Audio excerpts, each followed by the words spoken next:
स्वच्छ भारत अभियान के तहत नगर देवला ग्राम पंचायत का स्वच्छता की दिशा में निर्णायक कदम।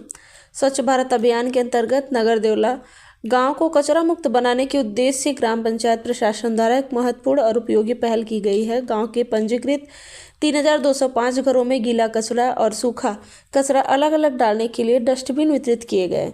इस अभियान का शुभारंभ सरपंच प्रतीक्षा किरण काटकर के हाथों किया गया। आंगनवाड़ी सेविकाओं के सक्रिय सहयोग से घर घर जाकर डस्टबिन वितरण किया गया। साथ ही साथ आपको बताते चले कि इस पहल के माध्यम से गांव में कचरा प्रबंधन को अधिक व्यवस्थित और प्रभावी बनाने का प्रयास किया जा रहा है। घरों में गीले और सूखे कचरे का पृथक्करण होने से संग्रह, परिवहन और निपटान की प्रक्रिया सरल होगी तथा पर्यावरण के अनुकूल कचरा प्रबंधन संभव हो सकेगा। इस अवसर पर ग्राम पंचायत की ओर से नागरिकों से अपील की गई कि गीले व सूखे कचरे को अलग अलग कर घंटा गाड़ी में ही डालें। स्वच्छ भारत अभियान के दिशा निर्देशन के अनुसार नगर देवला गांव को स्वच्छ, सुंदर और कचरा मुक्त बनाने की दिशा में यह पहल एक महत्वपूर्ण कदम है। गीले कचरे का उपयोग कंपोस्टिंग के लिए तथा सूखे कचरे का पुनर्चक्रण या वैज्ञानिक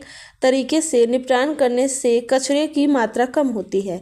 इससे सार्वजनिक स्वास्थ्य में सुधार, दुर्गंध में कमी और आसपास का वातावरण स्वच्छ रहने में मदद मिलेगी। डस्टबिन वितरण के दौरान आंगनवाड़ी सेविकाओं ने नागरिकों को कचरा पृथक्करण के फायदे, स्वच्छता का महत्व और घंटा गाड़ी के समय सारणी की जानकारी दी। ग्राम पंचायत द्वारा आगे भी स्वच्छता अभियान, जन जागरूकता रैलियों और आवश्यक नियमों की जानकारी देकर नागरिकों को सहभागिता बढ़ाने का संकल्प व्यक्त किया गया।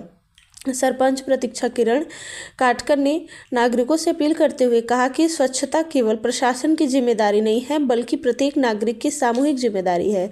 घर घर कचरे का सही पृथक्कीकरण होने से नगर देवला गांव को स्वच्छ और स्वास्थ्यप्रद बनाए रखना संभव होगा। ग्राम पंचायत के सदस्यों एवं कर्मचारियों ने भी नागरिकों के स्वच्छता नियमों का पालन करने की अपील की।